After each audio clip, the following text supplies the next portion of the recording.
Welcome to the Midwest City Council, September 22nd version. Sorry for the delay. We're a little bit discombobulated this evening, so we're ready to get underway. I call this meeting to order.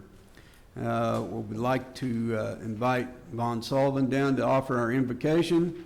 The Pledge of Allegiance will be led by Rick Favors. Please stand.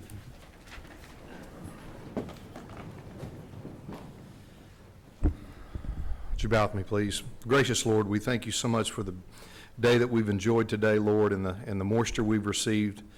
Father, we give you glory and honor for the beauty of this day. We thank you so much for these men and women who are serving on this council and serving this great city.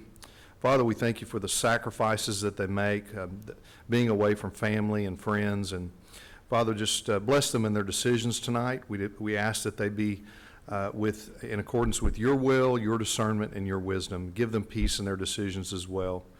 Father, we ask also for peace in our great nation. Father, we ask for protection on those who provide public safety, who provide waterworks, and all the things that we enjoy in this great land. And Father, those are also guaranteeing our freedoms abroad and at home. Give them peace. We ask them that you give them safety as well. We thank you so much for your son, Jesus, the blessing that we enjoy of forgiveness of sin through the blood that was shed on the cross. We ask these favors in your son's holy name. Amen. Amen. Pledge allegiance to the flag of the United States of America and to the republic for which it stands, one nation under God, indivisible, with liberty and justice for all.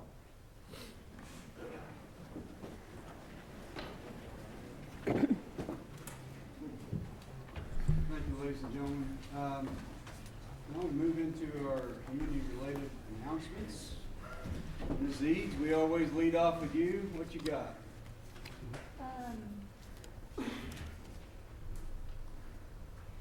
Sorry, Mayor, I was a little off track this evening. Discombobulated is the word of the evening. The word of the evening. Sorry. Okay, so I do have one announcement other than city-related activities that I wanted to share. It looks like the Midwest City High School Stadium is going to be dedicated at the October 9th football game now. It's not quite ready. It was supposed to be dedicated this Friday night. So anybody who is interested in wanting to attend the dedication, it looks like that's going to be on October 9th instead of this Friday. And I'll pass. Okay. Mr. Lyon.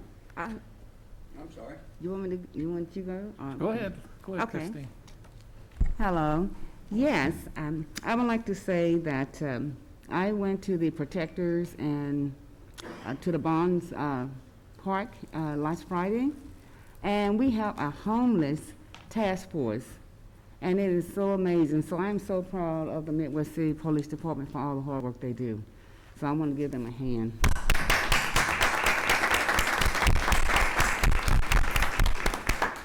I didn't know of it. It was so amazing. So another thing is that I have spearheaded a registration drive. There was one last week on the 19th, and it was at Divine Wisdom Worship Center, and we have a registration drive going on there.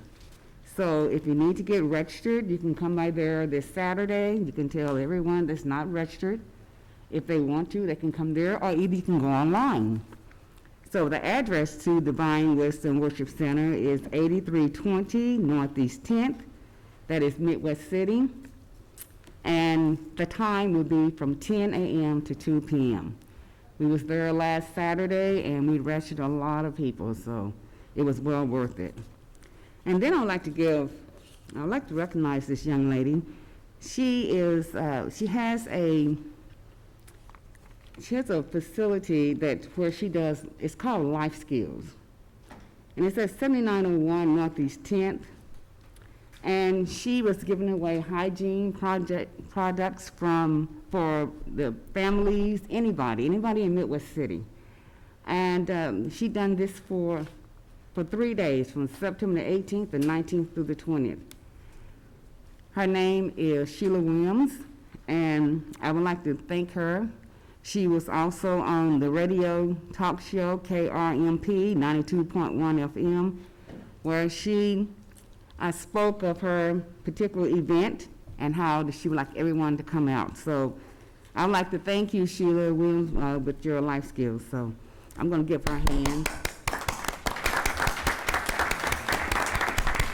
This is really great when you have people step out in the community and try to help everyone, help Midwest City. And she did not stop there. She even reached out to Oklahoma City, anybody. It was not just limited to Midwest City, but I just thought it was really great how she handled that particular event. So that is about all that I wanted to say, but I want to tell you that registration closed on October the 9th. If you do not register by October the 9th, you cannot vote in the November election. So get registered to vote. Thank you. Thank you, Christine. Okay, before Tim goes, I forgot I have one other thing. I wanted to give a shout out since Christine started the shout outs tonight. If anybody has noticed our Animal Welfare Center's Facebook post recently, we have got some young people doing some amazing things to help our animals out. They are, in lieu of their birthday gift or as their birthday gift, asking for donatable items to be given to the shelter. And these are young kids, which I would guesstimate from the picture are somewhere around 12 to 14 years of age. So I'm not going to call them out by names because I don't remember the exact names, but I just wanted to acknowledge that. And I hope that we have some adults that follow suit, because these young kids are putting us adults to shame, I tell you what. So way to go for them. Thank you, Susan. Mr. Lyon. Okay, some community announcements for September 22nd. This Saturday, September 26th, is Rockin' Regional. Rockin' Regional is a live adult classic hits in Joe B. Barnes Regional Park from 3:30 p.m. to 10 p.m. The Wise Guys will take the stage at 3:30 p.m., followed by Super Freak at 7 p.m. It's a big park. There's plenty of room to socially distance, so bring your picnics and your lawn chairs and come out and enjoy an evening at Regional Park. The 2020 census is continuing. It's important to our city and state. The deadline is the end of this month, so just another week to go or so. Our current response rate in Midwest City is 68.5%. The Oklahoma rate is 60.4%. Idaho and West Virginia have 99.8%, and Kansas has a 98.8% rate. So we have a ways to go. We're doing better than the rest of the state, but let's continue completing the census. That's how we're given grant monies, and federal dollars flow back to the state, and so it's very important to our community. So please, if you've not completed the census, please do so in the next week. Friday, October 16th is Creepin' It Real movie night at Joe B. Barnes Regional Park. Do we have a start time on that? 7:30. 7:30. For the first flick, and the second one's at 9. Okay. They're showing 2 movies. 2 movies. Deadline for applications for entries into the Midwest City Veterans Day Parade is October 9th. The parade will be November 11th, and this year's theme is Welcome Home, Vietnam Vets. More information is on our website at midwestcityok.org, and I think there's a typo there.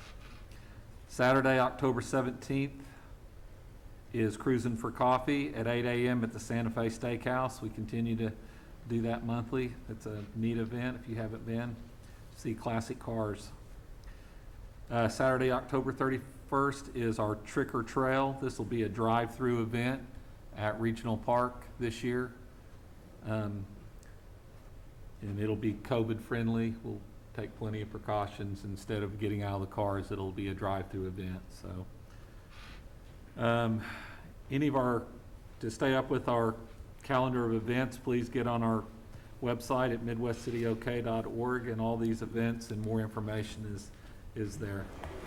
And that's all I have. All right, Jim, thank you. on the census, they did say that they had started out late, getting people out to the communities that hadn't.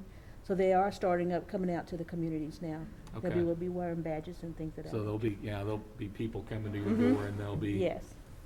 Making sure that you have done it already. if you haven't completed it, it'll be Mhm. coming to your address. Yes. Okay. All right.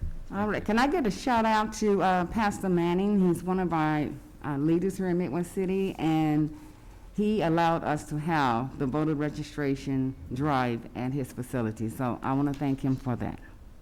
Thank you. Yeah, Pastor Manning's very active in our community. Yeah, he is. Okay, anything else? We did have the picnic with protectors last week. It was a great turnout. Midwest City Fire, Police, we're out there. Public Works, we're out there along with the 72nd Security Forces Squadron from Tinker Air Force Base. Great turnout for all those of you who attended. Thank you. And it just show appreciation for those who are out there every day protecting our community and taking care of our infrastructure, which is vitally important. That being said, we'll move into our consent agenda. These items are placed on the consent agenda, so, I'm sorry. Oh. I'm too big of a hurry to get out of here. We do have a couple of proclamations we need to do.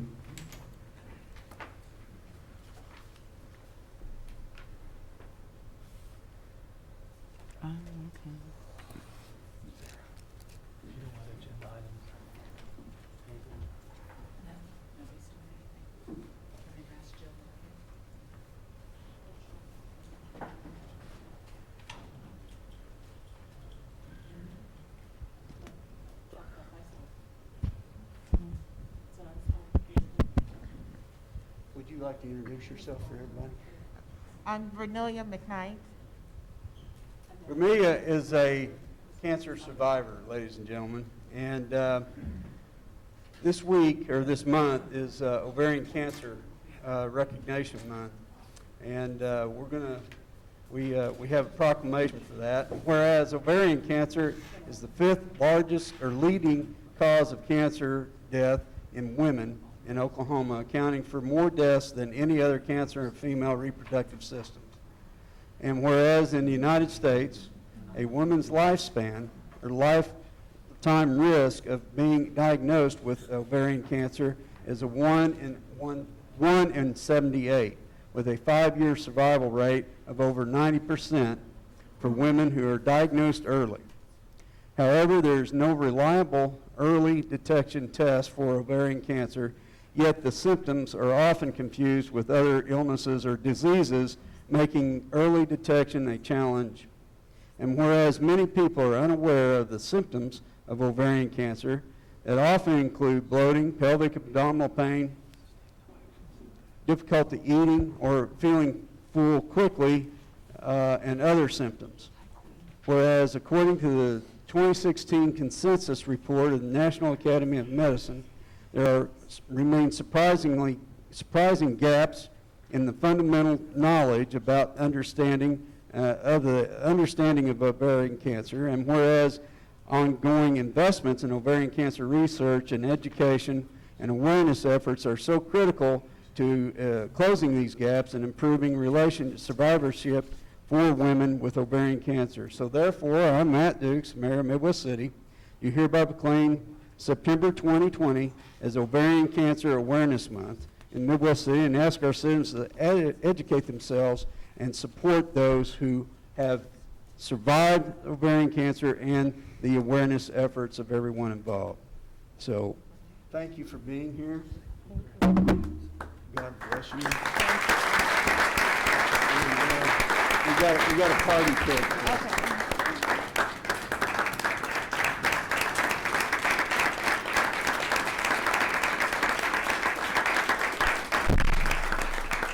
And this is yours. Yeah, thank you. Thank you so much for being here.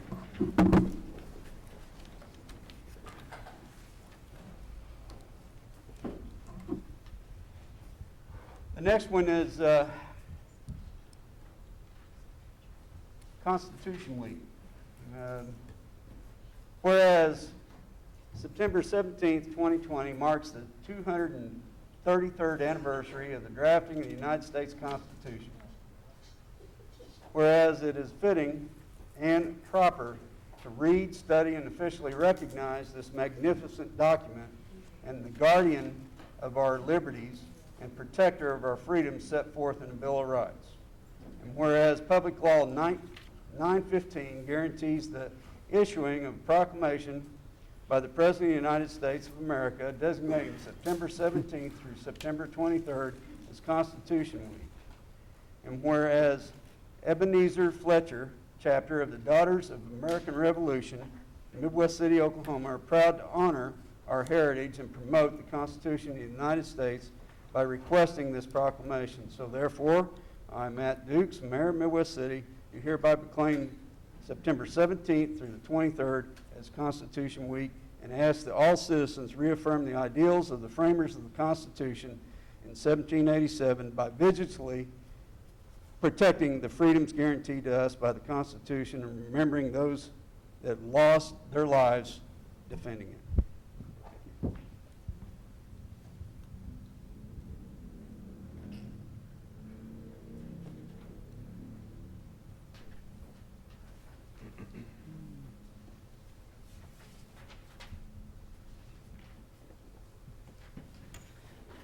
Okay, now we can get on with business. We now move into our consent agenda. These items are placed on the consent agenda so that the council, by unanimous consent, can approve routine agenda items by one motion. If any item proposed does not meet with the approval of the council or members of the audience wish to discuss an item, be removed and heard in regular order. Chair to entertain a motion to approve. Motion to approve. I have a motion and a second. Any further discussion? All in favor indicate by saying aye. Aye. Opposed? Abstention? Motion carries.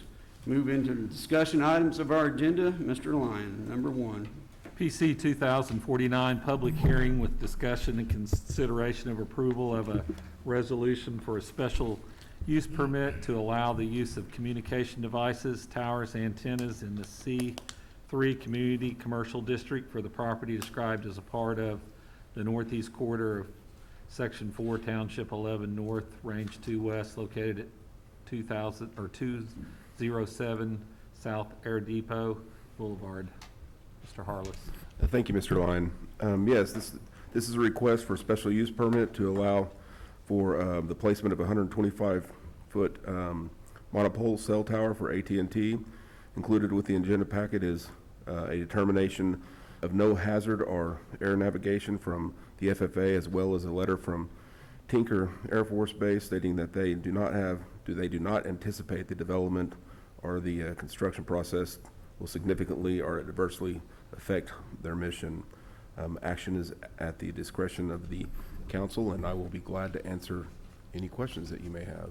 I have a question that's more about these whole cell towers. Throughout other parts of the country, I'm starting to see when cell towers go up, they're being disguised, camouflaged, I guess is a better word. Is that something, not on this one, because obviously it's not in our, is that something we can look at in our code going forward? And I had talked to Troy earlier, and he said that they've actually done that on a couple of towers in Oklahoma. I don't know what cities they are. He says it does at a cost, but it's visual clutter, and they're pretty ugly. It is, and Can that's we certainly look at something, I've seen them disguised as trees and whatnot, yeah. to make them look less obtrusive? Yes, sir. That's something that we can look at and have done. That was also something that we looked at with the, the 5G cellular radars or whatever they're called. The actual Antennas, towers yeah. are like a lot smaller and closer to the Does ground. it just take code being changed? It does. The Telecommunications Act is pretty strict, and I think that that's something that we can do within reason. Yeah, I mean, I'm seeing sure. it, like I said, in other parts of the country. Sure, sure. So it's something that's probably going to be happening more throughout the country than less, and so it's probably something you guys are already preparing for. But I'd like for us to look into doing that, just because they really are visually ugly. Yeah, that's something we can bring to the Ordinance Review Committee if you'd like. Thanks, Billy. Is there any further discussion on this item? Any questions? Hearing none, the chair to entertain a motion to approve. Motion to approve. I have a motion and a second. Any further discussion? All in favor indicate by saying aye. Aye. Opposed? Abstention? Motion carries. Thank you, Billy. Thank you. Number 2, stay up there. You're next. PC 2050, public hearing with discussion and consideration of approval of a resolution for a special use permit to allow the use of communication services in the R6 Single Family Detached Residential District for the property described as part of the southeast quarter, Section 31, Township 12, North, Range 1 West, located at 10713 East Reno. Billy? Thank you, Mr. Lyon. Yes, this is another request for a special use permit. This one's about a quarter mile west of Reno and Westminster for the placement of a 150-foot monopole cell tower for AT&T. Again, included in the packet is the permission from the FAA and also from Tinker. I'd be glad to answer any questions, and action is at the discretion of the council, of course. Is there any questions? Forgot to ask the last one. These are public hearings. Does anyone in the audience have any questions or comments about these two proposals? Hearing or seeing none, Chair would entertain a motion. Motion to approve. Second. I have a motion and a second. All in favor indicate by saying aye. Aye. Opposed? Abstention? Motion carries. Thank you, Mr. Harless. The next item on the agenda is pulled by the applicant and be heard at a later date in lieu of a town hall meeting on that particular proposal. We go to item number 4.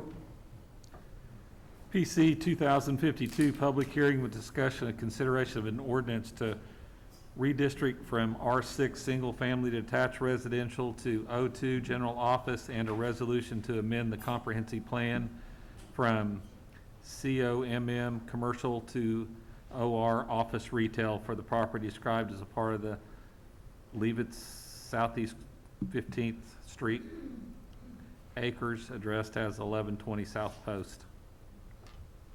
Yes, sir. This request is at the southeast corner of Post and 10th, and it's a request to rezone the property from R6 Single Family Detached Residential to O2 General Office District. The area of request was rezoned to a PUD in 2011. However, due to the lack of substantial progress, that PUD expired 3 years ago, after 3 years after approval. Again, I'll be glad to answer any questions on this. This is a rezoning, and if the applicant moves forward, you'll see a plat at a later date if he decides to subdivide that. But I'll be glad to answer any questions on that. I've got a couple, and it's stuff that it's in your report. And Jeff, you may be able to answer this more. In the executive summary, the first page makes mention if the parcel is subdivided into separate lots, staff would encourage limiting the driveways and providing for cross-access between lots. Can you explain what that's about? Yes, sir. If the property is subdivided up into multiple lots, oftentimes an individual lot or developer will want to have multiple curb cuts out onto the arterial or the road. What that does is causes for when people miss a turn in or a driveway, they turn into the next drive and they have to go back out onto the road and come back into that drive. And so it's in our regulations that we have interconnecting driveways similar to what you see in Sooner Rose or similar to what you see down in Town Center. Is to reduce traffic accidents and connectability so that people don't have to go back out on the road. And so should he move forward on that, that would be something we would look at when it's subdivided. Okay, so you're saying the code doesn't allow it right now, correct? So they'd have to have a variance on it, correct? Is that what you're saying? Right. I mean, we're Yeah. not dealing with it tonight, Right. but that's just a question I'm asking so that we don't go forward and then there's an expectation on Jeff that this is gonna happen, but it would have to have a variance to make it work, correct? Yes, sir. Now, we're not dealing with that tonight, and we're not dealing with the curb cuts or anything like that tonight either. Right, Or this not is the just curb zoning. cuts, but the In Half Breslin. Street improvements and everything. That's not anything we're dealing with tonight. That's in the future. That is correct, sir. Okay. Jeff, have you read all this?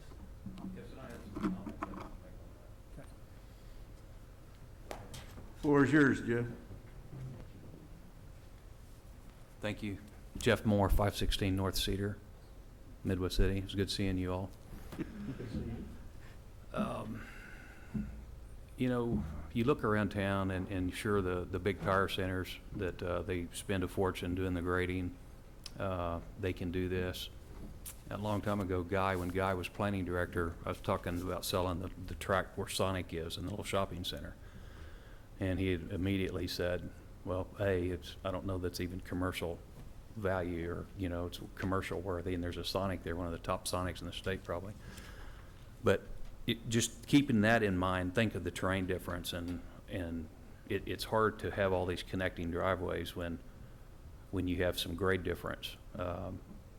And then if you look around town, we already have a lot of it. And, you know, I think that what I'm seeing, the reason I still have the property is most people, the people I've talked to, they're dentists, doctors, real estate agents, whoever want an office, they just want to buy something simple. They don't want to be connected to a lot of other properties. They just like to buy them an office, have it developed, have their own parking, their own detention, if that's what it means, and keep it simple. And that's where the market is. I'd be hesitant to even move forward if there's going to be a lot of strings where I've got to do center islands and connectivity, because again, it complicates it. There's too much grade. Even, you know, I don't even agree with a lot of things the studies, they look good. The center islands and the streets, they seem to think we needed that, but you know, it just interferes with our traffic, in my opinion, and the separate curb cuts interferes with the project. But I know that's something that they recommend, and I'd probably hesitate to even want to move forward if, like I said, if it was going to be tied to. I could see having two offices or one driveway, and you know, one drive shares two offices, and then maybe the next driveway shares a couple of them. But to say we want to connect all of them, there's just too much grade change. I mean, you've got literally retaining walls in a lot of places where, on these lots. If you look at the shopping center, again, where I reference, where Sonic and Muhammad's shopping center is, I mean, there's 3 and 4 foot retaining walls. So how do you connect all that? I didn't mean to open up a hornet's nest, but I just wanted to make sure that, 'cause I was reading that, and after you read enough of them, you can read that, okay, they're telling us that this could be an issue, and they wanted us to know about it. So I just wanted to make sure that we all saw that, because you saw it. And maybe between now and it comes back, that's something that, if it's approved, that's something that you guys can work out ahead of time, so that. All right. Okay, is there any more questions of Jeff or Mr. Harless? And this is just a rezoning request, so I'd entertain a motion to approve. Motion to approve. I have a motion and a second. Any further discussion? All in favor indicate by saying aye. Aye. Opposed? Abstention, motion carries. Thanks for being here, Jeff.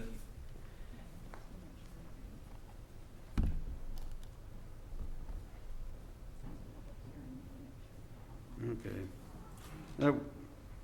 Once again, that was a public hearing. Does anyone in the audience have anything to say about that particular? It's kind of late in the game, but the city discombobulated. Just goes right along with our theme of being discombobulated tonight.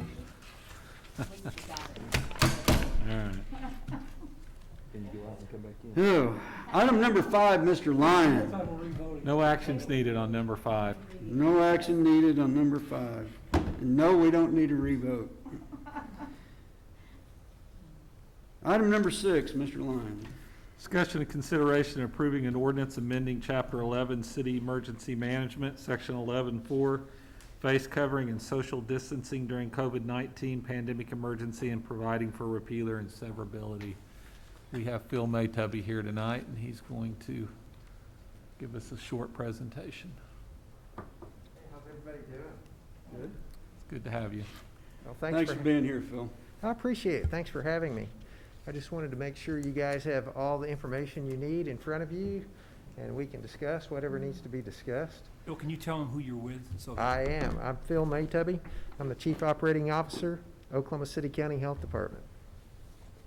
And I'm the Deputy IC for the COVID command here in Oklahoma County.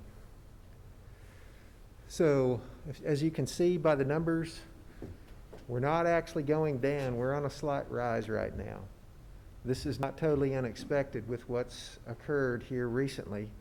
We had Labor Day holiday. Every holiday we've had so far, we've had a rise. Also, our schools are back in play, and we feel it, especially our universities. Our universities are very high right now. And I'll show you some slides here in a minute, but it explains why we have different rates for the metro than we do for Oklahoma County. Because our large universities are really having some issues with COVID positivity right now. So as you can see, our hospitals are up slightly. We did have a little jump over the weekend, so we're monitoring that very heavily. We've been on a plateau for about the last month. Oh, fast mover.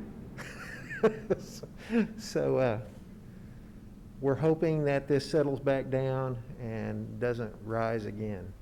I will tell you that if we didn't have masks right now, and we got a really good comment from the Tulsa Health Director. I'll just tell you this right up front. There was an article in the Tulsa World last week, and they asked why the difference in Oklahoma City and in Tulsa. And he said Oklahoma City's suburbs have mask ordinances. Tulsa does not. And it has driven, it's the difference. Because you guys realize we don't live in a fishbowl. People move around. People come from all over to shop in central Oklahoma and things of that nature. So these kind of things really help. So next slide, please. So we do have the ability to look at zip codes. And the good thing is that your zip codes are not in here. So we're doing okay.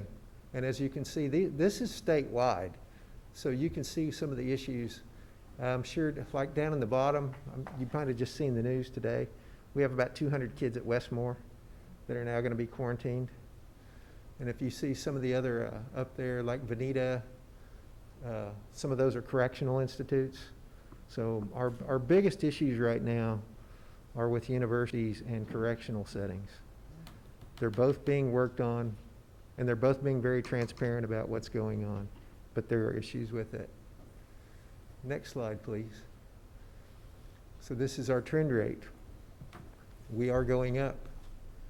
Our average daily state rate now is over 1,000. Actually, it's 1,101. So we need everything we can get right now to try to slow this down. Next slide, please. This is Oklahoma County.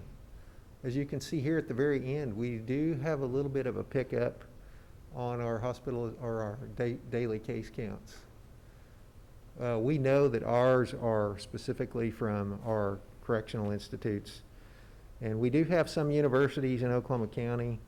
They don't appear to be as big an issue as the larger universities, but we do have quite a few others. And then our K through 12 cases are starting to pick up as well. Next slide, please. But you can see as an average, we're still fairly flat. But right here at the end, you're seeing a little bit of an uptick on that green line. We're watching that closely to see what happens. Next slide, please. Can you explain what you're watching, what you're doing? Sure. Come up with these numbers? You're just not pulling them out of your hat. Oh, no, these come out of either lab data, or our hospitalization data comes directly from the hospitals to us. So, you know, it's just straight out of the hospital. So we are managing that, and that's either case rates, and some of this is through testing data. Some of it's, we actually have tracing data as well. So like this information you're seeing here is directly from the hospitals. When you see our case or our testing rates and positivity, that's coming out of our testing data. And I'll explain that to you here in just a minute. But then our tracing data is directly from our tracers. So that's whenever we tell you that we're seeing issues in universities or schools or things of that nature, that's coming directly out of the tracing data. Any other questions on that? Next slide, please. Hospitalizations, as you can see, they have been down, but they did peak up a little bit there this last weekend. So we just are waiting to see if that's an abnormality or that if we have a new higher plateau going. There you go. If you look at the far right side, that's the age groups. And this is one of the reasons I think that even though we're still having high case rates, our death rates are still staying down relatively low. As you can see, the predominance of the cases are in that 18 to 35 age group. So that group fares a little bit better with the disease. And also, if you look up at the 65 and over, our case rates are still down relatively low. They're at 12%. And I will tell you that most of our deaths that you're seeing now, you remember at first they were all long-term care related, now they are not. Because now we have more virus circulating out in the population. People are getting inadvertently exposed. This is another reason that we always push for masks if we can. Because a lot of people are asymptomatic. Some of the studies that are out now show 40 to 45% of people are asymptomatic. So when you're out walking around and you may look perfectly normal, but you may be spreading virus. Just don't know. So any questions on that one? Next slide, please. So what I'm going to show you in a minute, this is going to matter. So our average positivity right now is 8.6% in Oklahoma. The national average is quite a bit lower than that. It's like 4.6. So we still got some work to do. Next slide, please. These are our proposed metrics. These are very simple. We're looking at for a positivity rate of less than 5%. And then we're also want a weekly case rate of below 10. And that's 10 per 100,000. So it's really, when you talk about weekly positivity, that is really, if you're at 5% positivity, your caseloads are going to be down, your hospitalizations are going to be manageable, everything's going to be where it should be. And that's coming directly out of the White House Coronavirus Task Force. These numbers are coming from that. So I'm open for discussion if you have any questions. Go ahead, Pat. Okay, there's a couple of questions I have, Phil, and here's the issue I've got. You say 5%. 5% of what? Is that the number of tests that were run over, of course, a period? Or 5% of the population? Where's that target? Okay, 5%, that's the number that you get, like each 2 weeks, we take all the tests that were run, and you look at the positivity rate. So like, say if we had 100 and 5 test positive, there's your 5% positivity rate. It's not reliant on testing rate. It's like, it doesn't matter if we do 10,000 that month or we do 1 million. The rate's still going to be what the rate is because it's the number of people that test positive out of that number. Out of the number of tests run? Yes, sir. Okay, and that's another issue I've got. Now, you know, at the very beginning, we had a huge delta of information getting back down to the municipalities.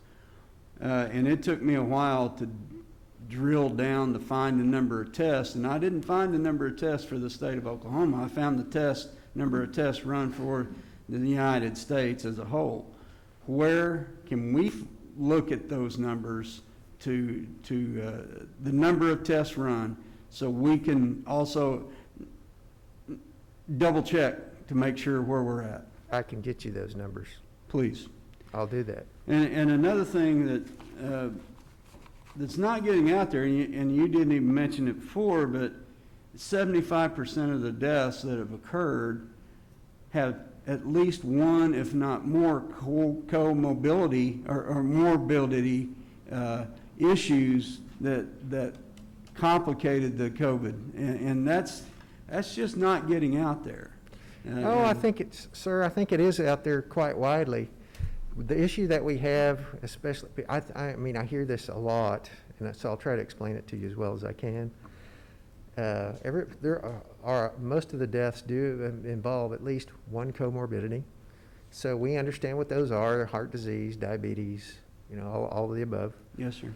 So the issue that you have is when somebody somebody passes away, they do get tested. So if they test positive, that will be in their diagnosis. It may not be their chief diagnosis for dying. So this is kind of where I try to go with that. If you had diabetes and you were plugging along and you're doing fine, and then you get COVID and die, what caused you to die? It's the COVID. It's not the diabetes.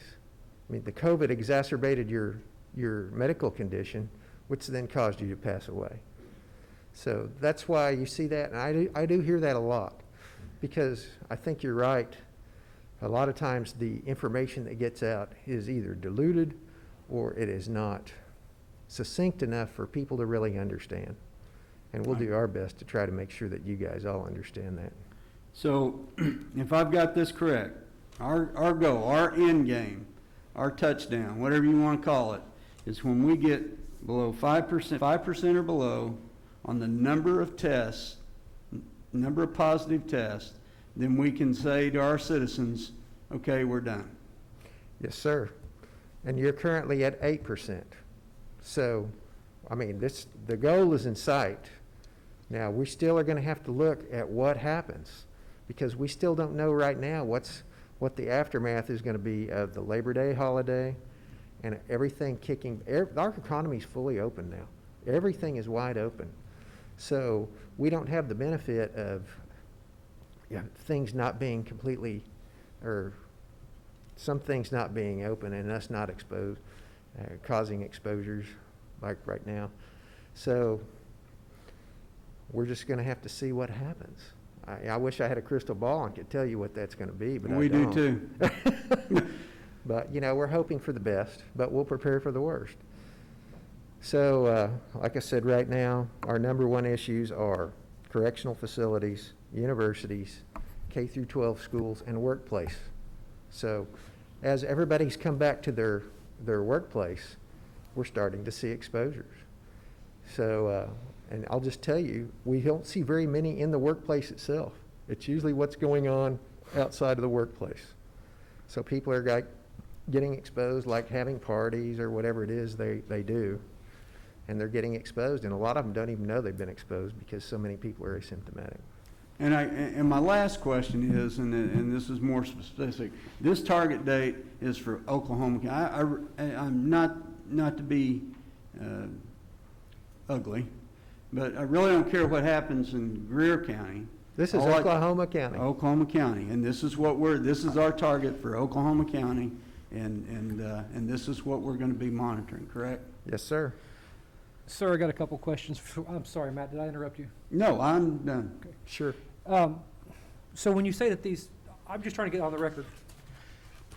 When you talk about where the information comes from, when you talk about where the information comes from, the White House Coronavirus Task Force, which they're getting recommendations from the CDC, and can you expand upon who makes up this task force? Because these are not dumb people for the most part. They're all scientists and doctors. Yeah, and these were all people that were appointed by the president, and they're leaders in their game. I mean, you're talking about Deborah Birx, talking about Fauci, talking about multiple people that are really considered subject matter experts in what they do. So, I mean, they know what they're talking about, and they have access to all the data from HHS, CDC, everything. So it's a good look. I wanted that on. Sorry, I just wanted that on record, so everybody knew when you were talking, it wasn't just something that the Oklahoma County Health Department made up, but it came from some pretty learned people. No, sir, we're using the White House Task Force numbers. Thank you. I have a question. Yes, ma'am. So you talked about the correction facility, a surge in corona. Where do those people go when they get out of that facility? What type of system they have to put on people to quarantine? Is there anything It's funny set you up? mentioned that, because we're actually working on that with our correctional facilities right now. Because, you know, a lot of those people end up in the homeless shelters, and they end up in halfway houses and things of those nature. Really? And we have had some issues with those. So we're trying to get corrections to work more directly with us. I'm trying to have a better plan when these people are released from incarceration. So that would also include the county, Oklahoma County Jail? Yes, such? ma'am. Yes, okay, good. I was just curious because when you mentioned correction, and I know there's a surge in those particular, in that particular entity, I've been hearing about that, and I wonder what is going on when those people are released. So, thank you. We actually have a project going right now with Healing Hands, and they're trying to do as much testing as they can, at least for the homeless shelters, which a lot of these folks end up in, and the halfway houses, so. Okay, That's so been they done. are testing the people when they come out the correction? Directly out of the jail, Uh-huh. I can't confirm that right now. Oh, okay. But I am trying to help, so we'll see what we can get worked out for them. Wouldn't it be more beneficial for them to test them as they're coming in rather than going out? They're supposed to be doing that already. So, Oh. the problem that we have is not, Thank you. not all the folks are being tested. So it depends on where you've come from, which county jail, or which other facility you've come from. So there's some gaps in the system. And to be, just so no one says I'm showing preferential treatment to Phil, I've known and worked with him for probably 25 or 30 years, so I know what his capabilities, I know what kind of shop he runs. He has been an asset to Midwest City like no one else. He's been available to us 24 hours a day, 7 days a week throughout this whole process. And there's some questions, and some of these he may not even realize, but as I was coming here tonight, I was listening to the news, and they said, coming out of the White House, are you aware that they're saying that by January 1st, we're over 200,000 deaths national. They're estimating now that by January 1st, we could have 375,000 deaths. Have you heard that? I did. I probably heard about the same time you did. I mean, that's just forecasting. Let's hope that we don't really get there. There was, Dr. Bratzler is another one of the experts that's, and he's at OU, believe it or not. I do listen to somebody at OU, Matt. I hate to admit it, but this. God bless you. So, there have been reports coming out that, and I think you touched on it, that municipalities that have mask ordinances are helping stop the spread of the coronavirus. Have you seen those studies, and if, Yeah, we do, and we actually have them for Oklahoma. I just couldn't provide that for you tonight because I just got it. So it does show a difference in the areas with mask ordinances versus the ones that do not. And it's you can tell. I mean, it's not a 5-degree thing. I mean, it's significant. and I think everybody will agree that when we first started down this road in March, we were all pretty blind. I mean, I don't think anybody had ever been around anything like this before, and there was mixed messages coming out from multiple different sources. In fact, you know, it's got to the point where it's political, and this can't be political. This has to be, we're worried about the safety. In the question, in the statements I keep on hearing, and I just want you to validate this or say it's not true, there are 3 things that not as the council, but as the citizens of Midwest City can do. Wear a mask, social distance, and wash your hands, and that's going to help keep the spread down. You are correct. It's called the 3 Ws. Okay, I saw a deal that was attributed, it's from the mayor of Oklahoma City today, and I didn't have a chance to talk to him, but it was attributed to your office. It said that the Oklahoma City metro area, we're up 24% in hospitalizations over the weekend. Is that accurate? That's correct. That's that jump I was talking about that we saw over the weekend. I'll just tell you, all of our hospital CEOs talk to each other, and they were even a bit alarmed about that. So we'll just have to see what that really turns into. You know, and the mayor kind of touched on this, and he was talking about Greer County, but, you know, and I don't care about New York. Even though that's where I came from, I don't want to go back. California, Florida, we need to worry about the Oklahoma City metro area. In the way you and I have talked, and what you've explained to me is that the reason that we need to worry about the Oklahoma City metro area is we don't necessarily, we live in Midwest City, but we work in Oklahoma County, we may shop in Oklahoma County, and we move around in Oklahoma County. We don't necessarily go far northeast or far northwest, but the majority of our businesses, all the business transactions that we do is in Oklahoma County, and that's why the information, we need to really worry about what's going on in the surrounding cities. Is that still accurate? Yes, sir. That's why we're taking this metro approach and trying to make sure that we not only work with our largest city, but as many as we can to try to get as much coverage on these as we can, because it truly does help and it shows in the data. You know, Knight, I've been, as you guys all know, I've spent a lot of time looking at this, and there are three things that I think that we as a group need to worry about, and that's keeping our vulnerable population safe, which I'm at that age. So I certainly want to keep myself safe. In these people, and you and I talked about this, these people that are out shopping, the reason our economy has kept up so good and our sales tax is good is because the people feel comfortable. Is that accurate? That is accurate, and it's something you need to consider if you're ever going to think about rescinding it before we should, because a lot of people now will not go to places that they don't feel safe at. So if, you know, even though I know that, you know, it's probably minimal protection for you as the person, but when you're out with everybody else, it is such a boon, and people do feel safer with it. And the second thing I think we need to worry about is we need to keep our economy open. And I'm just not talking about the sales tax, which is important, but we need to keep the first line workers that are working in these stores safe. And that's why having an ordinance like this puts every business on the same playing field, so that everybody, all the businesses should be conforming.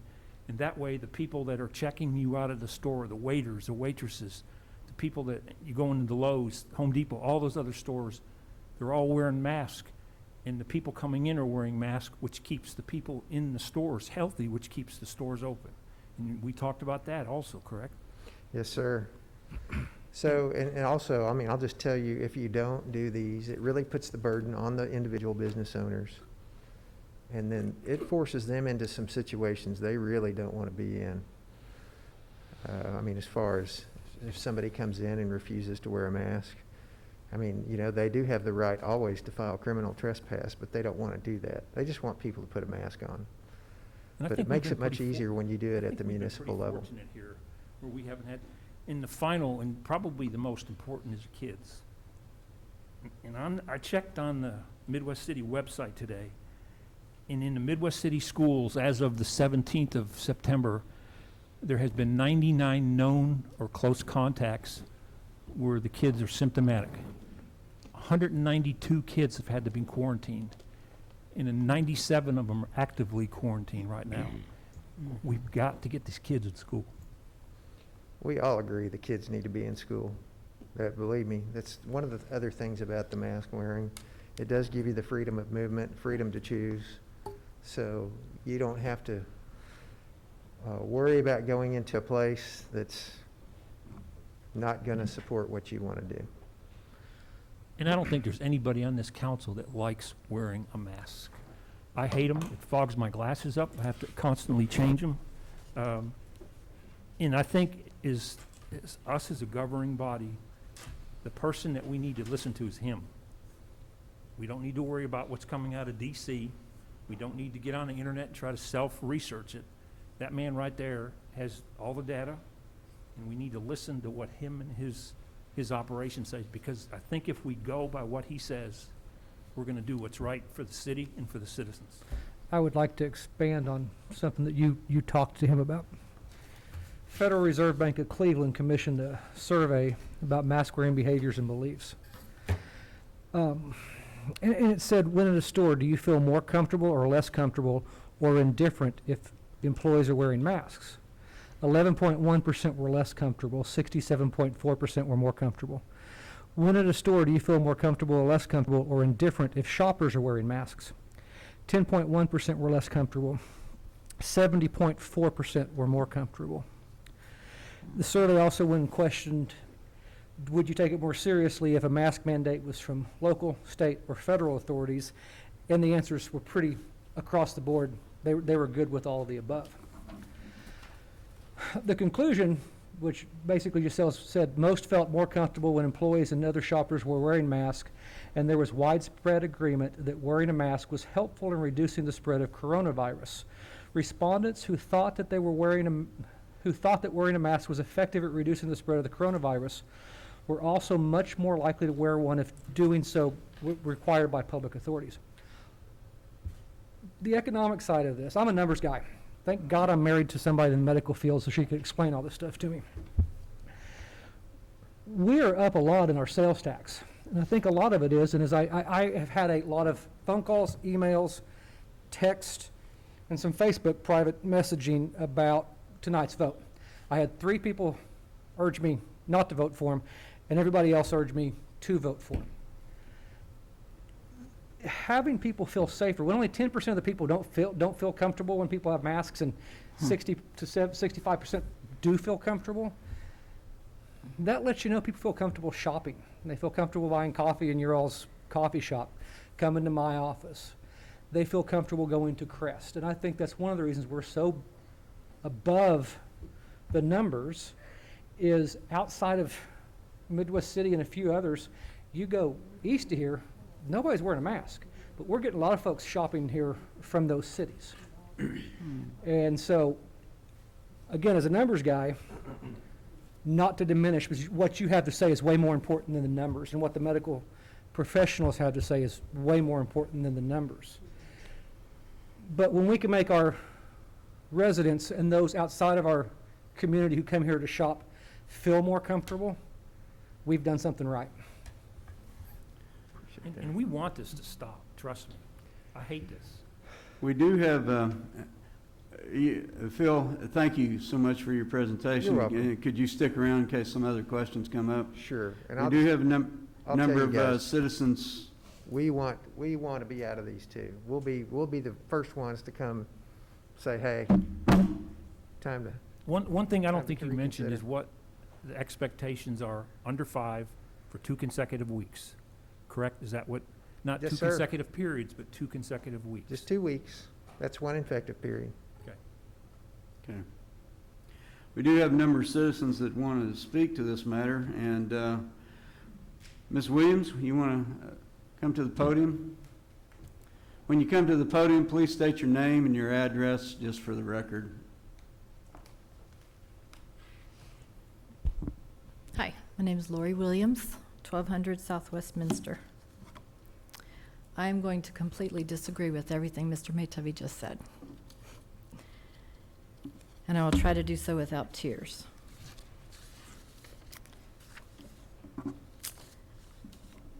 This evening, I'm addressing the mask mandate. Like I said, I'm going to disagree. When I shop in Midwest City, which is where I usually shop, at Outreach Thrift, at Crest, the Dollar Tree, Lowe's, Target, and I have coffee at the Underground, I am usually the only one, maybe 1 or 2 other people, without a mask. I've asked people why they're wearing masks, and the opening for that question usually comes because they're asking me why I'm not. The reasons that I've gotten for them wearing masks is to protect the elderly people, that's what they tell me, to protect themselves, and also because there's a mask mandate. That's the one I usually hear, because they've been told to do it. The things that I've read have said that cloth masks are not super effective. Yes, they may stop droplets, but they're not super effective in stopping the virus. Mr. Maytavi and I disagree on many points, apparently. Masks are dirty when they're worn over and over again. They need to be washed, which is fine. I wash mine. I have them. I wear them when I am specifically asked to wear them. I don't have a problem with that. Could I interrupt you for 1 Sure. second, please? Yes. Would you mind wearing one while you're talking to us? Yeah, I can wear mine. Okay.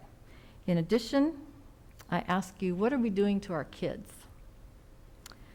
I'm not talking about them being ill. I'm talking about when we're talking, when we're expressing ourselves to them, they look at faces, whole faces, not just our eyes, not just our eyebrows and our forehead, but our whole faces. They're missing out on the smiles and the frowns and the laughter and surprise, the expressions. What are we doing to them? I have 7 grandchildren. 3 of them will not go to somebody in their church that's wearing a mask. They will not do it. They're 2, 3, and 4. They will not do it.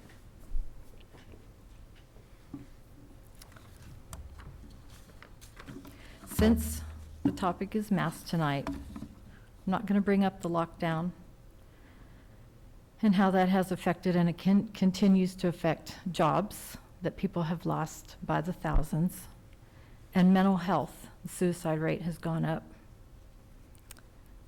But masks do affect jobs. In my personal opinion, I will not shop somewhere that I'm specifically told I have to wear a mask. I do shop the places that I mentioned earlier because when I go in, no one says anything. I'm looked at funny sometimes by other shoppers, but no one has ever said anything to me about putting a mask on.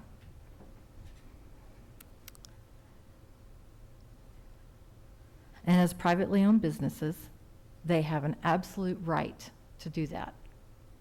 That is their right to do it. It's also my right to take my money somewhere else, and I have. I don't make a whole lot of difference in the money that they're going to make, but I make a little bit by not shopping there. I think common sense has gone out the window, and fear has taken over. Before COVID, way back in 2019, common sense told us, and our moms all taught us, that we stayed home when we were sick with the virus or the flu or a cold.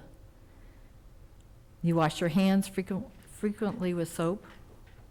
You throw away your used tissues, and you sanitize hard surfaces. If you're immunocompromised, you stay home, or you be careful when you're out in public. An article in the Journal Record states that from September 2019 to January 2020, Oklahoma had 21 flu-related deaths and 1,015 flu hospitalizations. Yet we've never mandated masks to be worn in public for the flu by anyone, let alone healthy people.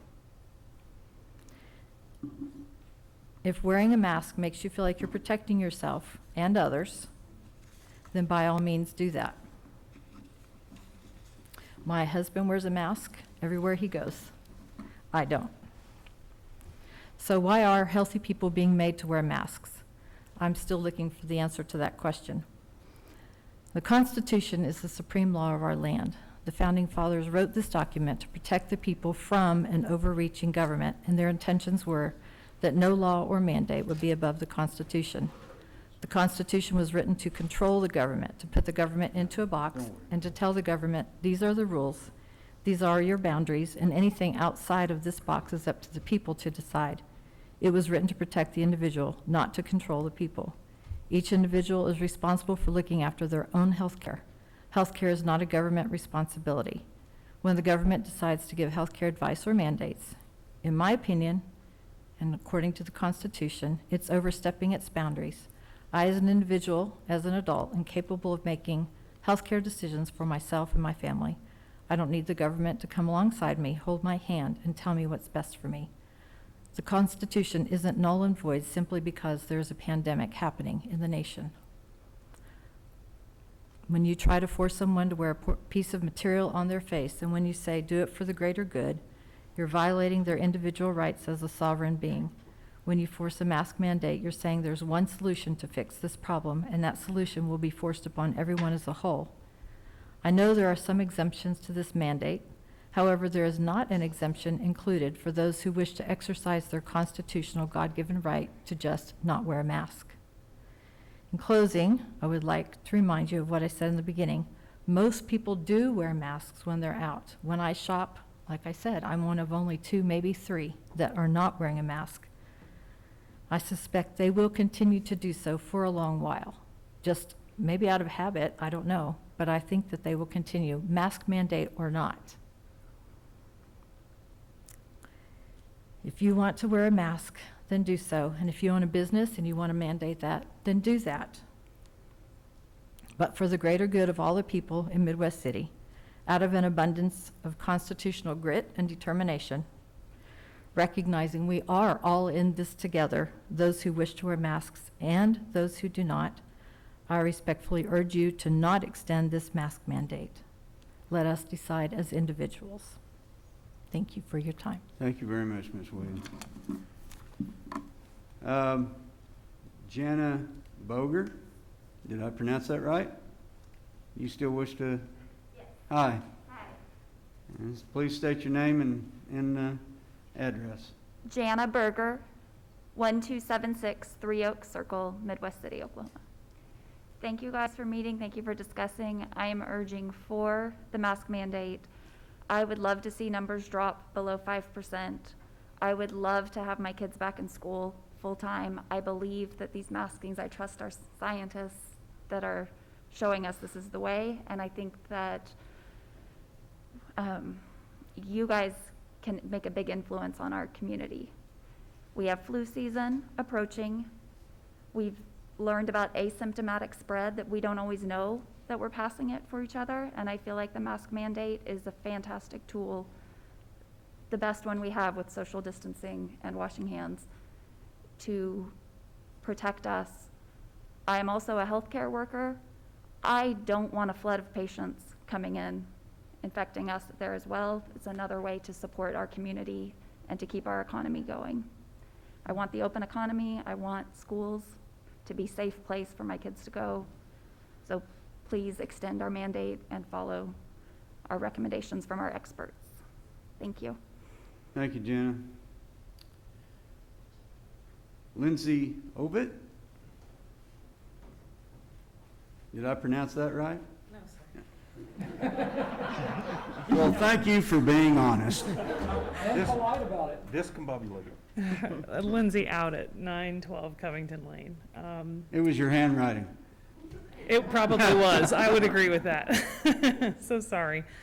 I do have some things written, but I did want to speak to the earlier citizens' comments about a mask mandate being unconstitutional.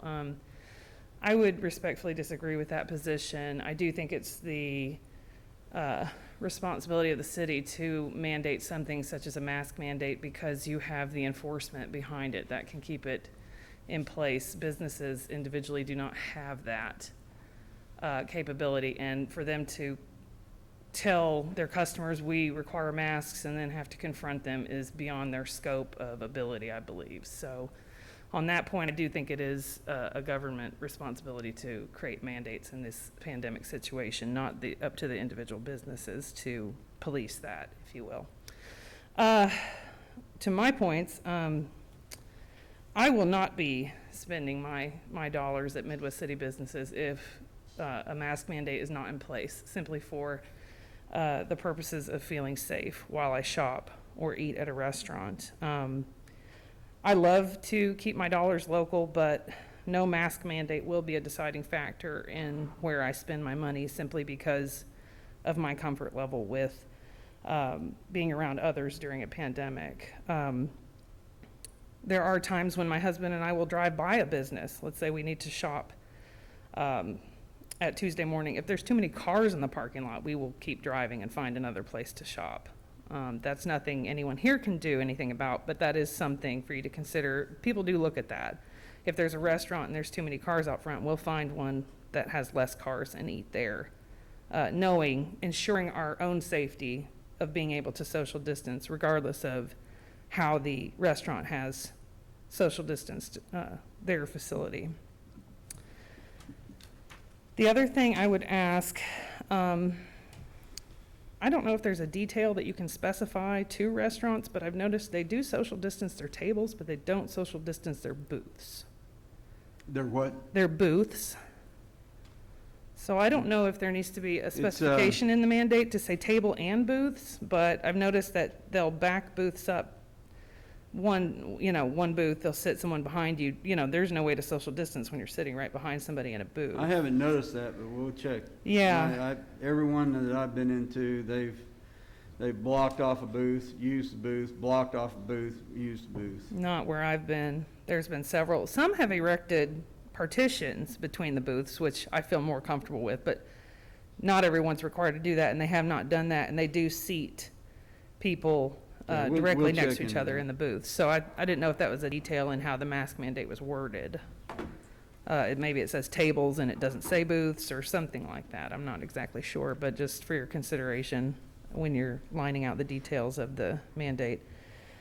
Also, Middle schools and Tinker Air Force Base have mask mandates in place at all their operating locations. So in order to keep the community safe, I think it's appropriate to ask the city to round out that picture and have a mask mandate within the city, just so our entire community is covered and kept safe. And then lastly, our kids in school, they're doing a great job wearing their masks. I mean, that's a lot to ask of kids. They're so patient about doing so, and kudos to those Middle kiddos for doing their part. My pre-K kiddo, he's 4 years old, has a requirement to wear a mask 6 hours a day while he's at school, and he's got the routine down pat. He can handle it. He expects it. When we pick out his outfit for the next day, he gets to choose which mask goes with it, and he's all for it. So he's not afraid of it. He sees his teacher wearing them. They're supportive. It's just part of the routine. So we don't have the same issues with my 4-year-old being afraid of people in masks in any capacity. So I fully support it. My kids are on board. I also have a 10-year-old. He's ready to go with it, wears it appropriately. They know what to do. If they start to pull it down below their nose, they know mom's going to get after them. So it's just how it is for right now. They do wish it was over. They don't want to do it, but they comply. And I think if kids can do that for 6 hours a day while they're at school, adults can do it while they're in a business for 5, 10 minutes, an hour, whatever. I mean, if a 4-year-old can do it, we can do it. So, and I think that's all the comments I have. I've covered everything I've got on my list. So thank you for listening. Thank you, Lindsay. Jason Moody.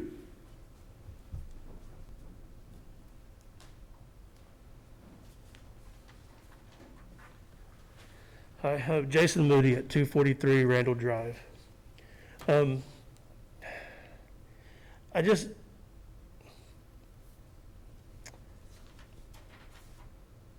believe, Sean, you said you had emails from people.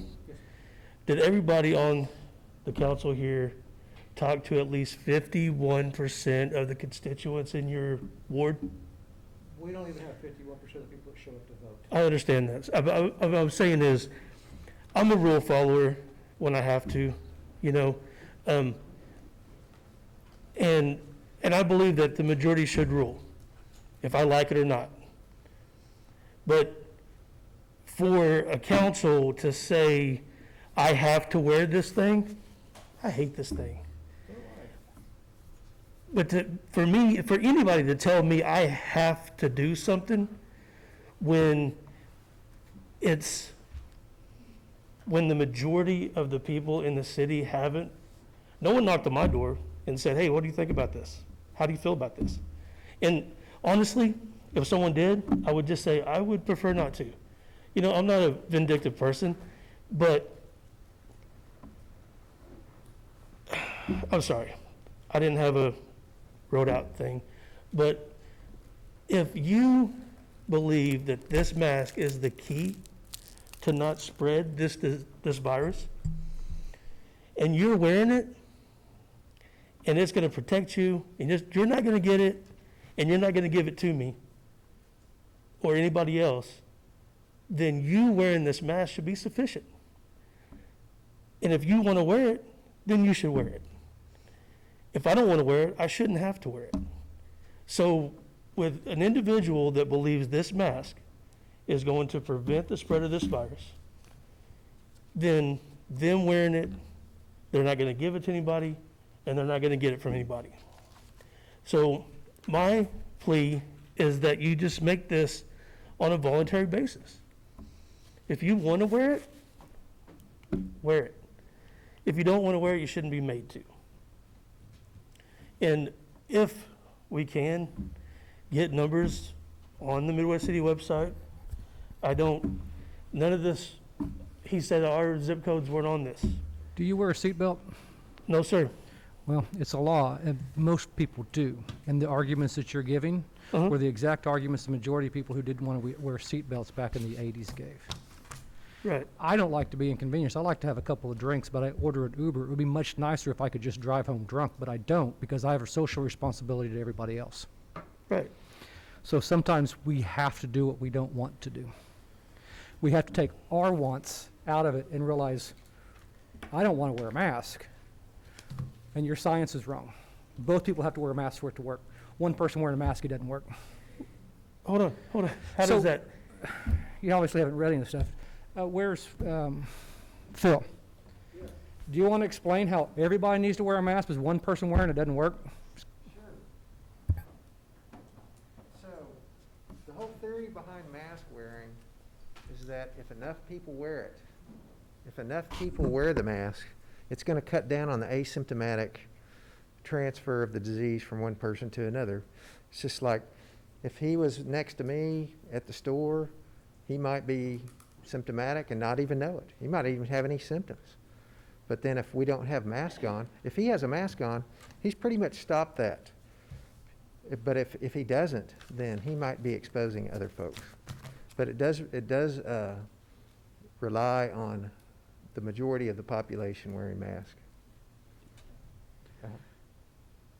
Go ahead, Jason. I'm sorry, I still don't understand how, if I have this virus and I have this mask on, and I'm breathing, this mask stops it. You ever changed your son's diaper when he was little? Yeah. If he peed when he was wearing it, how much pee did you do? And if you changed his diaper and he peed when you didn't have a diaper, how much did you do on you? It's the same way. Masks slow it down for everybody. I mean, it's pretty, science is behind the fact that you're not gonna kill the chances of somebody getting it. We can both wear masks properly, and there's still a chance of getting it. But if we all wear masks, we lower those risks of getting it. I'm sorry, I just have to disagree. I've got doctors I sat and talked to. Okay. Epidemiologists at the hospital here, and I actually specifically asked those questions about masks when we first put it on. And I said, are we gonna make a difference if we're the only city that doesn't do it? You're the only city that does face masks, don't do it. This is because everybody intermingles and goes between everybody else, all the other cities. If the majority of the cities in the county do it, then that makes a huge difference. The vast majority of people have to wear it. I'm gonna listen to the epidemiologists. Okay. And just my last point, to the testing percentages, Can we just I mean, I don't know anybody that goes to the doctor when they feel well and don't have a problem. So if I'm gonna go get a COVID test, then I'm probably showing symptoms and I'm feeling sick. So how could you have if you're symptomatic and you go get a test, how are you gonna reduce the number of positive tests? I can answer that question. Just help me out. The majority of our testing right now is not even for symptomatic people, it's for clearance testing for people who get surgeries. So, the majority of our testing right now is really it's not for people who are sick, it's for people who are getting clearance testing. So that gets, that's for somebody who needs to get a surgery or needs some kind of a medical procedure, and they have to be cleared before they can do that. So the vast majority of people who are going in for an elective surgery or a surgery, they're getting tested 3 days beforehand. I know that It's required. my daughter was gonna be induced and she ended up not being, but she had to get a COVID test, so did her husband. Luckily, they were both negative. But so the majority of tests are people doing that. Yes, sir. Sick or any way, shape, or form. Correct. So just yesterday, there were 6,800 tests submitted in Oklahoma. So I know there's not that many sick folks. And a lot of that's for clearance testing. My wife's also a nurse and works at a hospital. Okay, well, I would just leave you with, I personally would like to see this be a voluntary thing. You know, when the store has a sign, says I have to wear the mask, I put the thing on. I go over here to this Walmart because I live real close to it, and I walk in there, they say, "Sir, would you like a mask?" And I say, "No, thanks." And they don't say another word to me. And as I'm shopping and I see people, they look at me without a mask on, and this lady had the weirdest look on her face, and she snatched the thing off and put it in her pocket. So I think that if we're going to say we have to do this, then I would just like to know that the majority of the citizens in Midwest City say they really want to have this. That's why I vote for Republican, direct democracy, anyway, you have to have everything go to the vote and give them the vote every day. Yeah, you're probably right, but when I'm made to do something, I would just like I'd like to know that my opinion was heard and that, you know, the majority of the people that are directly affected get to have their opinions heard as well. That's all. Thank you. Thank you, Jason. All right, ladies and gentlemen, I think we've pretty much heard everything. I'm sorry, I can't hear you. We do have an email that has been requested to be read into the record. So either one of you. She's been practicing. I know. That's why I had to practice. Reverend Gary and Nancy Mitchell of 1800 Oakwood requested their email be read into the minutes. To the mayor and council, we write to ask you to extend the mask requirements that are in place to protect us as much as possible from COVID-19 transmission. We ask you to affirm the science behind the use of masks as the most effective mitigation resource we have, including recommendations from the CDC for their use. Even though we are experiencing continued rises in infections and deaths, your enactment of the previous mask requirement has made a difference for our community. It has benefited the common good. Please consider the common good you are elected to protect and continue the requirement for masks currently in place. Sincerely, Reverend Gary Mitchell and Nancy Mitchell. Thank you. As the presumptive leader of this community, I've had to do a lot of things that have been distasteful over the period of 4 years I've been in office. I was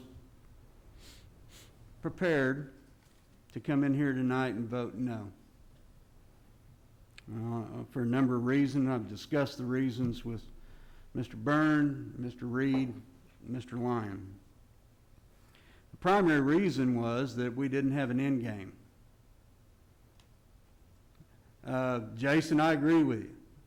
The only person I like, or I would allow people to tell me what to do is my wife, Narita. But on the other hand, we have mandated seatbelt wear. We've mandated a lot of things throughout the history of this country. And we do have a state statute on the books in Title 63 that does allow us to take measures during a health crisis to protect the public. And that's the only thing I can sit up here and hang my hat on right now. I'm proud of this council. We have been extremely pragmatic in working through this throughout the whole time. We started March 9th, working through our plan. We've had things thrown at us that we didn't like. The mask mandate is one of them. And ma'am, I concur with you. I think we're dancing on a thin line with the Constitution. I truly do. That's just my personal belief.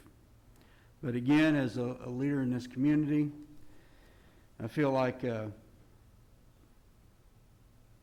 we need to move forward. And again, Mr. Maytubby, you need to feed us the numbers. I've got a goal of 5% for 2 weeks out of all tests, and I beg of you to feed us these numbers so we can be attuned to what's going on, and we can anticipate getting rid of this mask mandate.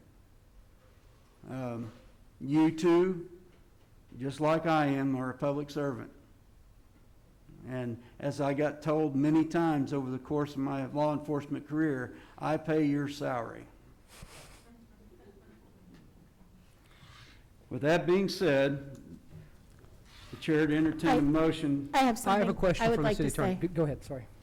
before we go to motions.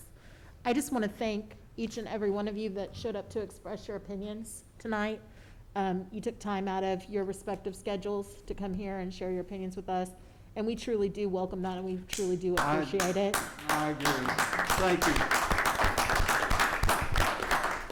And I know it feels disheartening to walk away and feel like you weren't heard, but I want to assure you that each of us take our responsibilities seriously, and we did hear what you said, and we do appreciate you coming forward and sharing your opinion, regardless whether it was in favor or against continuing the mask mandate. So I want to thank you all.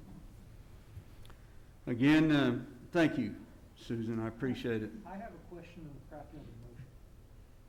So if the 2 weeks falls, like 3 days after a council meeting, we have to wait till the next one to, can we put a sunset in this, that if we go 2 weeks without, at the 5% in Oklahoma County, that this instantly goes away instead of us having to wait? Like I said, if we have a Tuesday meeting, we don't meet for 2 more weeks, but if that 2 weeks hits on a Thursday, that's an extra 10 days people having to wear a mask.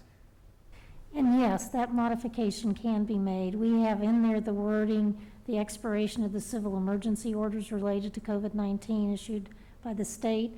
But if they do not change those orders based on those percentages, we can certainly put something in the expiration clause that accounts for 2 weeks going at test rates that are 5% or lower. So if we just added that to our motion, correct? We can, that's correct. You need to amend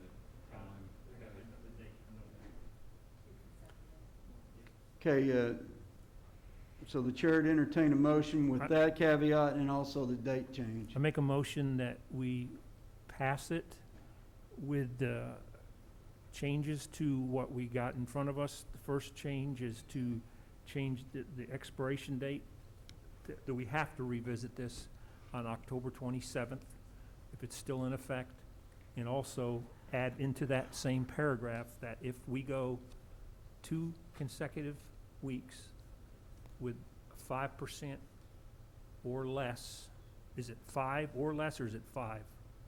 5 or less, that this mandate expires unless action is taken by the council. 5 or less percent unless action is taken by the council. It automatically expires. Actually, you probably need to put in there 5 or less percent of the total test. Isn't that part of it, Phil? Yeah, it's the positivity, that's essentially what you're saying. All right. The 5% or less of the positivity rate, Okay. that it automatically expires unless action is taken by the council. Yes, sir. I second that. The chair has a motion, a properly formatted motion, and I have a second. Is there any further discussion? All in favor indicate by saying aye. Aye. Opposed? Abstention? Motion carries. Again, ladies and gentlemen, thank you for taking the time out, for being here, being involved in your city government. Your words do not fall on deaf ears in this community. Trust me on that. We're going to move to adopt that on I an do emergency have clause. to entertain a motion to add the emergency clause to the motion, or to the ordinance. So moved. Second. I have a motion and a second to approve the emergency clause. Is there any further discussion? All in favor indicate by saying aye. Aye. Opposed? Abstentions? Motion carries. Ladies and gentlemen, we move into new business public discussion of our agenda. Does anyone have anything to bring before the council? Hearing none, there are several items, council. For further information, I ask that you review those. And if there's no further business, we are hereby adjourned.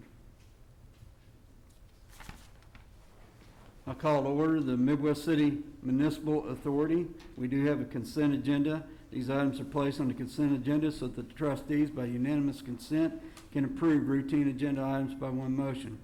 If any item proposed does not meet with the approval of all trustees or members of the audience that wish to discuss an item, be removed and heard in regular order. I would entertain a motion to approve the consent agenda. Motion to approve. I have a motion and a second. Any further discussion?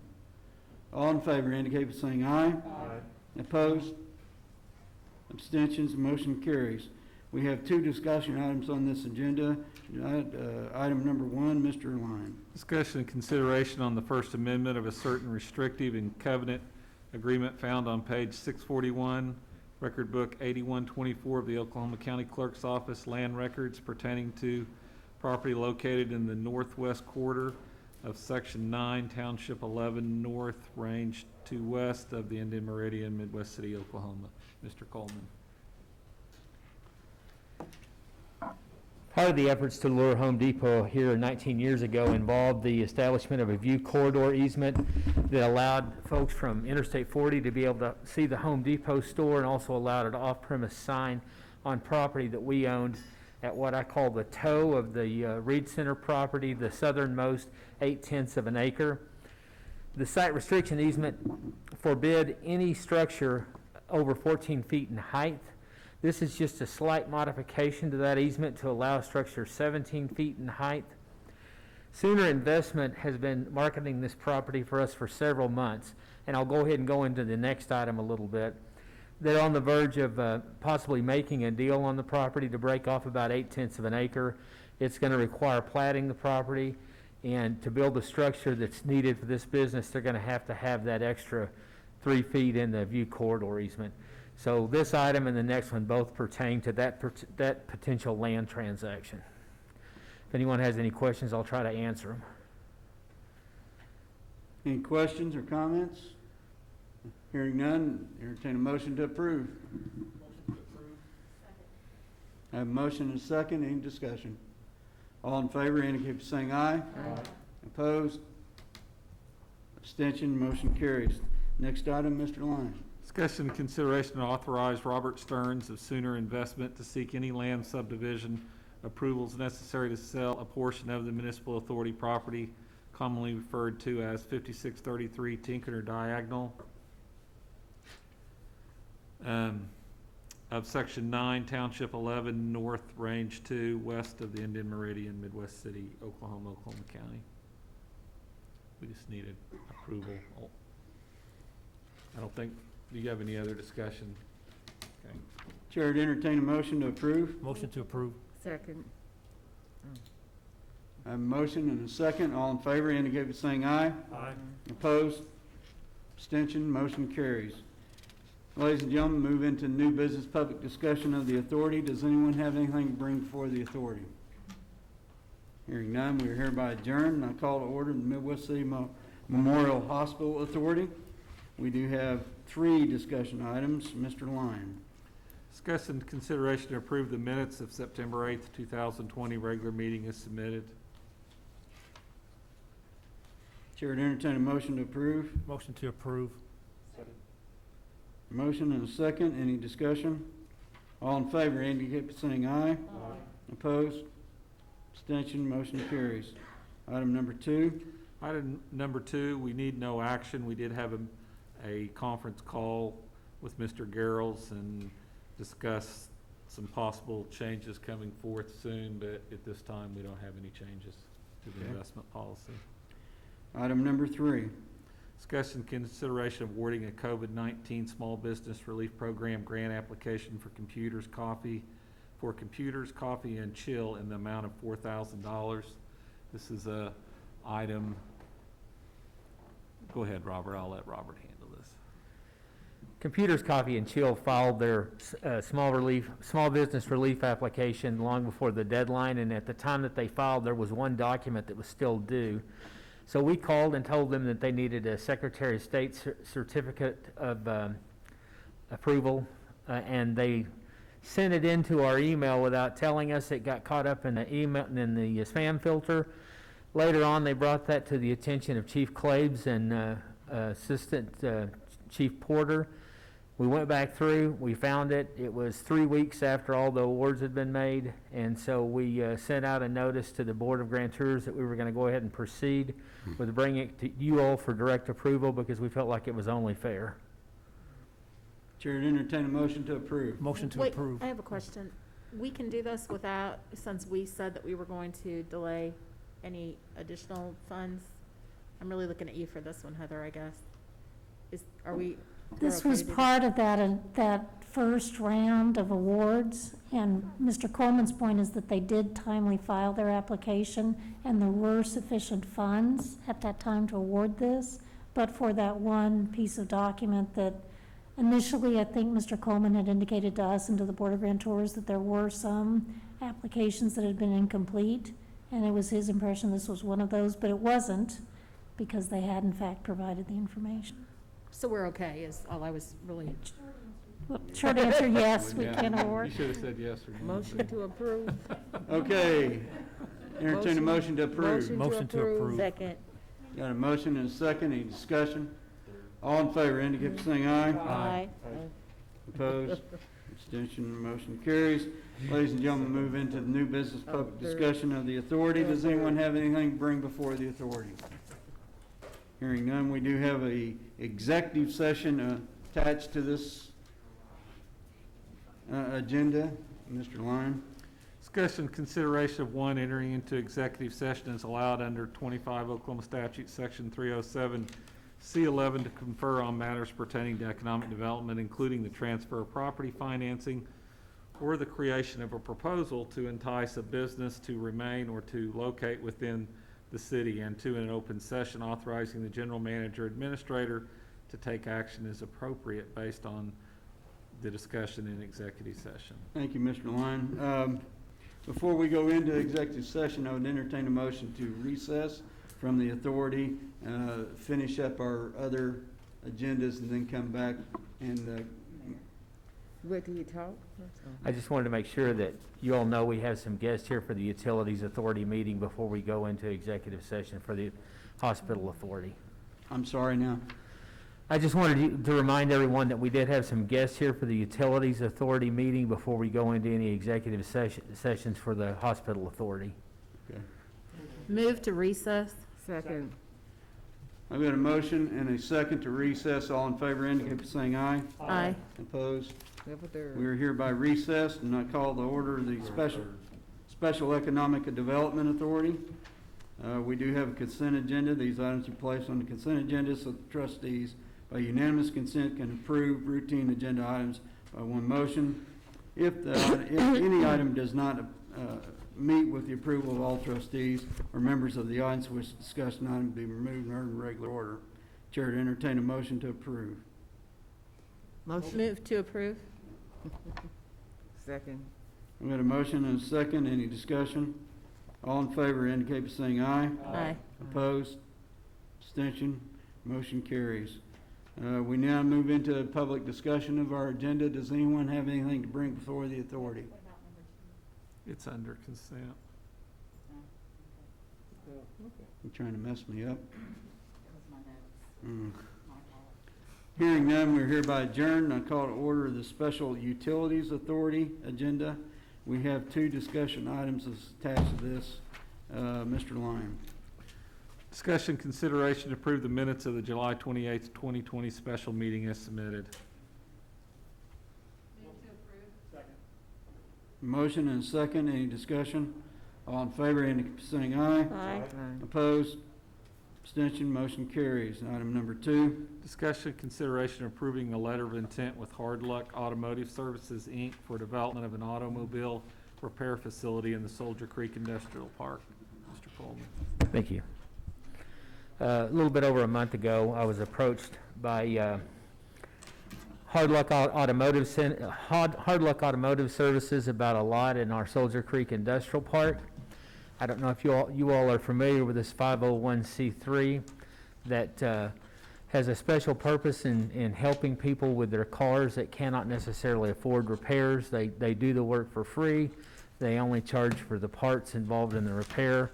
And I could tell you their story, but I invited them here tonight so you could hear a little bit more. And I have Adam Eli in the audience. you would like to come up and tell council a little bit about Hard Luck Auto Service?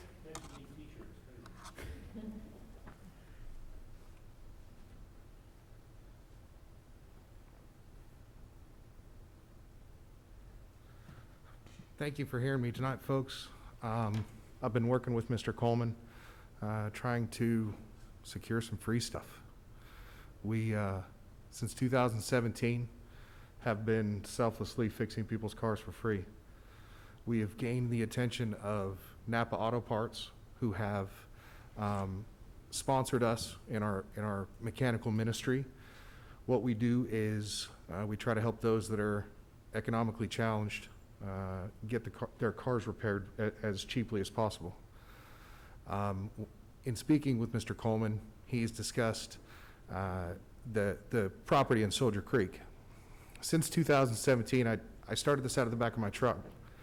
I was using my free time, going to people's homes, just word of mouth, to help them with what I could accomplish on their vehicle. In 2019, we gained the attention of Mike Rowe, the gentleman from Dirty Jobs. He has a show on Facebook called Returning the Favor, and he came to my home in Choctaw. I apologize, I don't live in Midwest City. We can correct that. And what he did is he furnished us a shop on 29th Street in downtown Oklahoma City, all expenses paid, to continue our mechanical mission. That lease expires in April, and we're trying to get ahead of the 8 ball here. We understand that the economical impact that we could bring to Midwest City would be huge, but the onus is on us to raise the money so that we can put a building in the industrial complex. With your vote today, securing that vote, we could take that to possible donors and show them that if you want to be treated like a big deal, you got to look like one. So we're here today trying to look like a big deal and hoping that you will help Hard Luck and the citizens of Midwest City get free car repairs. There was actually a story on Channel 9 a couple weeks ago. Yes, sir. That showed this, and got on your website. They do some pretty good work. Well, we're not very good mechanics, we're just free ones. It starts up after you work. It starts after you work on it, which is more than Yes, what I sir. can do. We don't claim to be good at it, we just claim to be free. Well, your ministry is admirable. Thank you, sir. And I can think when I was growing up, and my mom had a old beater car. We had no money, no way to fix it, and so that kind of touches a string in my heart. I can see no reason why we shouldn't approve this, so the chair would entertain a motion. Motion to approve. Motion, second. Third, whatever you want. Right. Parliamentary procedure's gone out the window this evening, so we have a motion and a Discombobulated. second. All in favor indicate by saying aye. Aye. Opposed? Abstention? If there's anything we can do to help you, Just about let us another, know. thank you guys, thank you very much. Just Good story, Jeff, I'm sure we Yeah, can tap Jeff. on the mask. let me borrow about $250,000. That'd be all right. That we can't help you with. Yes, sir. I didn't figure as much. Thank you, But folks. thank you for bringing this to Midwest City. Yes, ma'am. Thank you. My honor. Thank you very much. Thank you, folks.